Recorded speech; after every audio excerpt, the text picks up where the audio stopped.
Seperti halnya orang dewasa, anak-anak juga dapat merasa cemas. Kecemasan pada dasarnya merupakan respon alamiah ketika kita menghadapi ancaman ataupun bahaya. Namun, kecemasan disebut gangguan apabila fungsi sehari-hari anak mulai terganggu. Anak-anak dapat mengalami gangguan kecemasan seperti ini dipicu oleh peristiwa traumatis seperti kematian ataupun pindah ke lingkungan baru. Untuk mengetahui gejala kecemasan yang harus diwaspadai dan juga cara mengatasinya, simak penjelasan psikolog anak Kania S. Permana dari Rumah Dandelion, Jakarta dalam video berikut ini.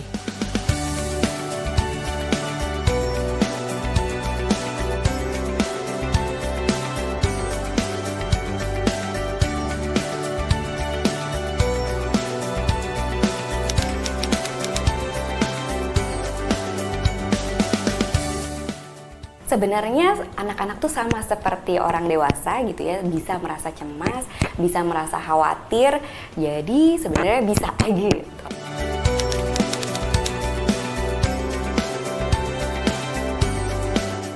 Kita sebenarnya bisa membedakan dua ya, ada kecemasan yang normal, part of development gitu ya, dalam tahapan usia tertentu memang anak akan ada masa-masanya merasa cemas akan satu hal gitu. Kayak misalnya di usia-usia 6 bulan sampai 3 tahun, ada yang kecemasannya takut pisah sama figur lekat atau misalnya sama caregivernya gitu. Terus di usia-usia TK, kecemasannya pindah mulai ke tentang monster, tentang kegelapan, atau misalnya hal-hal yang binatang-binatang tertentu misalnya yang seperti itu. Lalu di usia-usia SD, kecemasannya pindah mulai tentang pertemanan, mulai tentang nilai, dan biasanya kecemasan yang part of development ini akan hilang pada waktunya gitu. Tapi ternyata ada juga untuk kecemasan yang mencapai ke satu gangguan atau kondisi disorder tertentu. Misalnya itu ada beberapa jenis gitu. Yang pertama, separation anxiety. Mirip sih sebenarnya sama yang tadi normal gitu kan, sebenarnya takut untuk berpisah sama orang tuanya misalnya. Tapi kalau kita lihat dari segi intensitasnya kok tinggi gitu. Terus atau kalau misalnya kita lihat kok udah mulai nggak irasional ya, misalnya gitu, irasional gitu. Jadi kalau misalnya kita lihat seperti itu udah mencapai ke dalam gangguan yang namanya separation anxiety. Terus ada jenis berikutnya itu adalah social anxiety, di mana anak merasa cemas ketika dihadapkan dengan situasi sosial tertentu. Misalnya disuruh ke sekolah atau dihadapkan dengan situasi ke tempat umum yang harus untuk berinteraksi dengan orang luar gitu. Yang ketiga ada namanya specific phobia gitu, di mana anak takut sama hal-hal yang spesifik dan irasional tadi gitu. Misalnya kayak takut dengan laba-laba, takut sama binatang yang berbulu, atau takut dengan situasi tertentu misalnya kayak harus masuk ke dalam lift atau masuk ke dalam situasi yang ruangannya sempit misalnya seperti itu. Yang keempat ada yang namanya juga generalized anxiety. Jadi anak benar-benar cemas atau khawatir dengan situasi-situasi keseharian gitu. Misalnya khawatir akan bencana, khawatir terjadi sesuatu ke dirinya dia atau ke diri orang yang dia sayang. Atau juga cemas dengan hal-hal yang sebenarnya kita lihat, oh nggak ada sumber ketakutannya nih harusnya gitu. Jadi hal-hal yang seperti itu hampir di setiap aspek dalam hidupnya dia merasa cemas. Yang berikutnya juga kita melihat sebenarnya ada namanya selective mutism. Nah ini sebenarnya berkaitan dengan yang social anxiety tadi gitu ya, dimana dia juga takut dengan situasi atau cemas dengan situasi sosial, tapi akhirnya dampaknya lebih ke kalau di rumah dia bisa berinteraksi dengan baik, dia bisa berbicara dengan baik, tapi ketika dihadapkan dengan situasi sosial di luar rumah gitu ya, dia tiba-tiba nggak berbicara sama sekali atau nggak berinteraksi, misalnya seperti itu. Terakhir adalah panic disorder, dimana anak ini bisa tiba-tiba menimbulkan gejala atau respon-respon fisik, misalnya kayak tiba-tiba keringat dingin, tiba-tiba sakit perut, atau misalnya jantungnya berdetak dengan cepat, misalnya yang seperti itu, tiba-tiba merasa panik dan akhirnya nge-freeze, misalnya yang seperti itu. Jadi kalau kita lihat kecemasan ada 5 jenis tadi.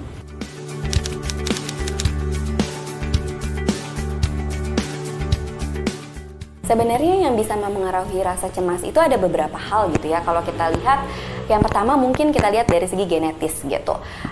Ada beberapa anak yang memang kalau kita lihat dari segi orang tua, misalnya orang tuanya atau anggota keluarganya punya riwayat kecemasan atau ada indikasi gangguan kecemasan. Nah, biasanya anaknya juga punya chance yang lebih tinggi untuk mengalami kecemasan gitu. Yang berikutnya bisa mempengaruhi sebenarnya kita lihat dari life situations gitu ya, pengalaman hidup anaknya.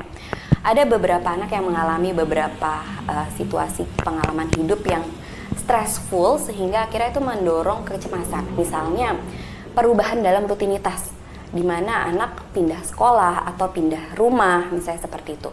Atau ada pengalaman lainnya misalnya seperti kehilangan, riwayat sakit parah yang dialami sama dia atau dialami sama orang yang dia sayang. Tapi selain dari pengalaman hidup seperti itu, ada yang namanya pengalaman hidup misalnya dari segi orang tuanya yang berkonflik gitu. Jadi anak ini menyaksikan argumentasi orang tua gitu, atau anak ini juga menyaksikan bagaimana orang sekitar mengalami konflik-konflik tadi misalnya yang seperti itu. Terus kita lihat juga ada pengalaman pola asuh atau ketika masa kecilnya dia mengalami banyak neglect gitu ya, pengabaian gitu, sehingga akhirnya itu membentuk attachment yang insecure buat anak. Nah, itu juga bisa mendorong kecemasan pada anak. Kita juga bisa melihat bahwa biasanya respon orang sekitar itu juga mengajarkan anak tentang respon cemas gitu. Misalnya orang di sekitarnya dia biasanya merespon dengan cara ada sesuatu, ada hal sesuatu, ada situasi sesuatu, terus kita reluctant atau kita hati-hati, waspada. Biasanya anak juga akan menilai, oh itu sesuatu yang harus diwaspadai ya, oh itu sesuatu yang harus kita cemaskan gitu, sehingga akhirnya respon dia cemas itu biasanya juga dipengaruhi oleh respon anak sekitar yang cemas.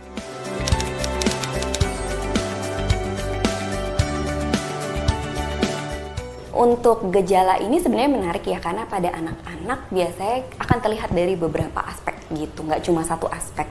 Misalnya kita lihat dari aspek fisiknya, biasanya anak akan menimbulkan respon fisik seperti misalnya keringetan atau gemeter, atau kita lihat detak jantungnya yang berdegup dengan cepat misalnya yang seperti itu, atau ternyata dia mengeluhkan seperti sakit kepala, sakit perut, atau misalnya penglihatan yang blur misalnya seperti itu. Terus kita lihat lagi dari aspek lainnya, aspek sosial, misalnya sosial emosional gitu ya. Kita lihat, oh kok dia mulai menarik diri nih dari lingkungan sosialnya, atau kita lihat dari segi emosinya dia jadi mudah untuk merasa marah, atau mudah nangis justru, atau jadi nggak mau pisah sama orang tua gitu. Pada beberapa kasus untuk anak-anak yang lebih besar gitu ya, mungkin dampak aspek sosial ini, aspek emosi ini lebih ke dia jadi takut atau dia jadi cemas untuk menghadapi satu situasi yang baru atau menghadapi tantangan baru misalnya seperti itu. Terus kita lihat lagi dari aspek kognitif, biasanya juga mulai ada perubahan dari segi apakah ada daya atensinya yang mulai menurun gitu.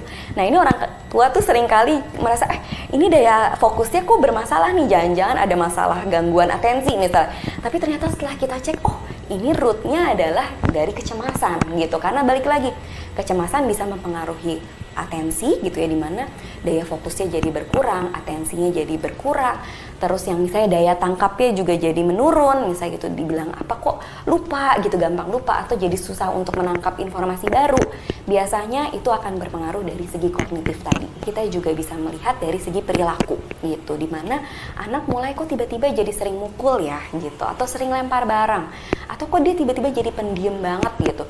Jadi ada segi perubahan dari fisik itu juga gitu. Jadi ada berbagai aspek yang kemudian kita lihat mulai ada gejala-gejalanya dari aspek-aspek tadi.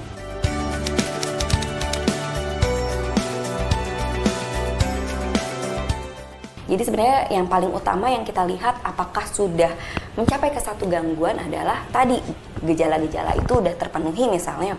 Terus kita lihat dari segi keberfungsian mulai terpengaruh juga gitu, dimana anak udah mulai nggak bisa nih berfungsi dengan baik di sehariannya gitu. Misalnya tadi yang untuk sosial, terus tiba-tiba dia udah mulai jadi nggak mau untuk masuk ke sekolah sama sekali nggak mau ketemu sama orang luar, atau ketemu sama orang luar ya tadi jadi nggak bicara sama sekali gitu, selective mutism. Nah itu biasanya kita lihat ini udah mulai mengarah ke dalam satu gangguan, dan itu lebih baik untuk kita melakukan pemeriksaan lebih dini gitu.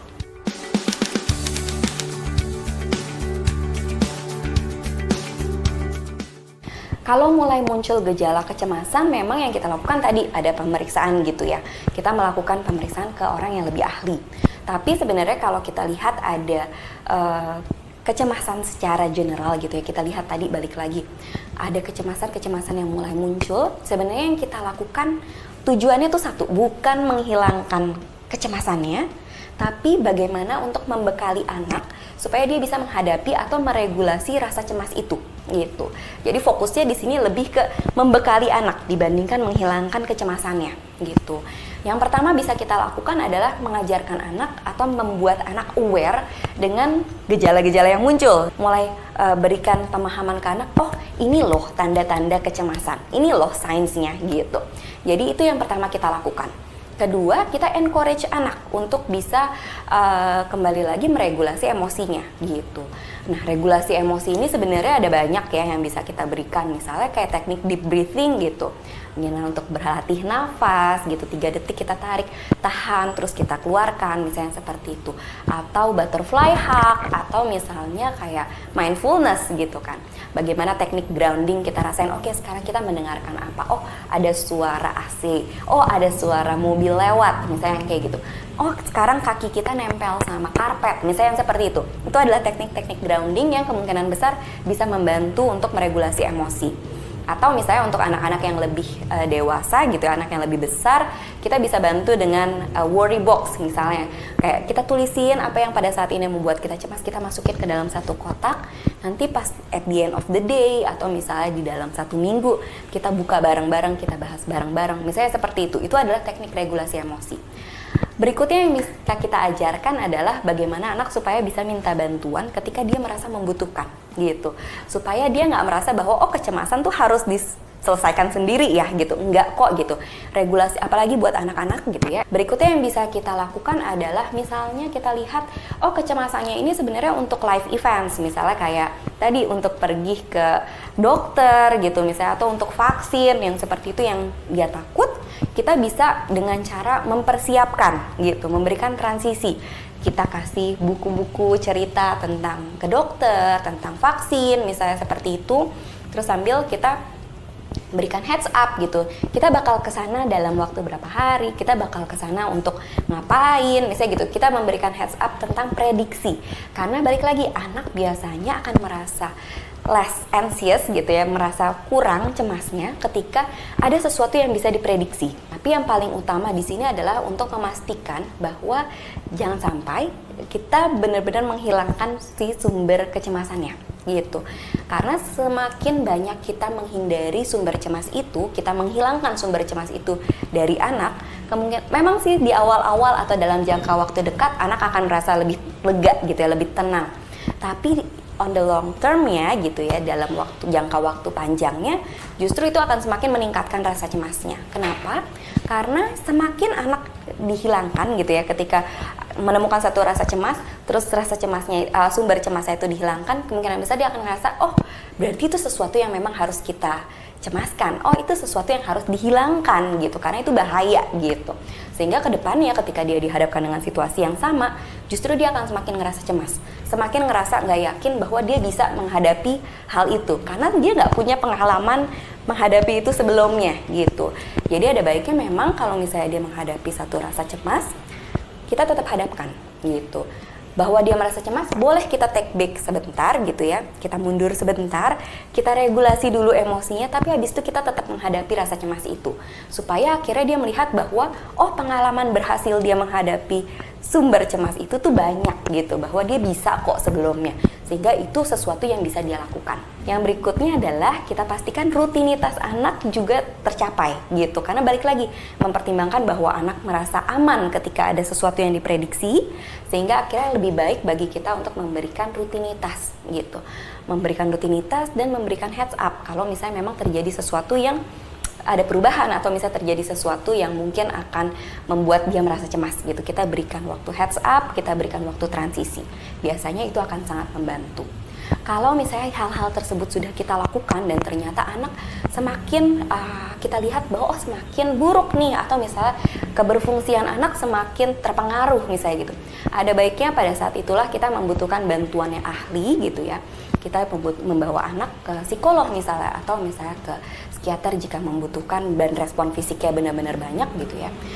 Biasanya kita akan mengarahkan untuk seperti itu gitu ya. Ada baiknya orang tua untuk membawa ke profesional gitu untuk mendapatkan pemeriksaan lebih lanjut dan mendapatkan program intervensi yang sesuai gitu.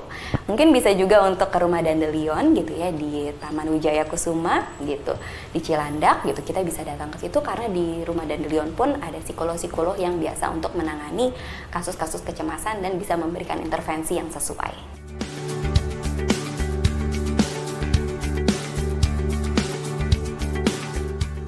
Membantu anak menghadapi rasa cemasnya merupakan kunci untuk mengatasi gangguan kecemasan pada anak. Namun, jika gejala-gejalanya sudah mengganggu fungsi sosial dan emosional anak, segera bawa anak berkonsultasi ke psikolog atau psikiater. Saya Lucia Kusiana pamit, tonton terus program Sehat Yuk berikutnya di YouTube channel kompas.com.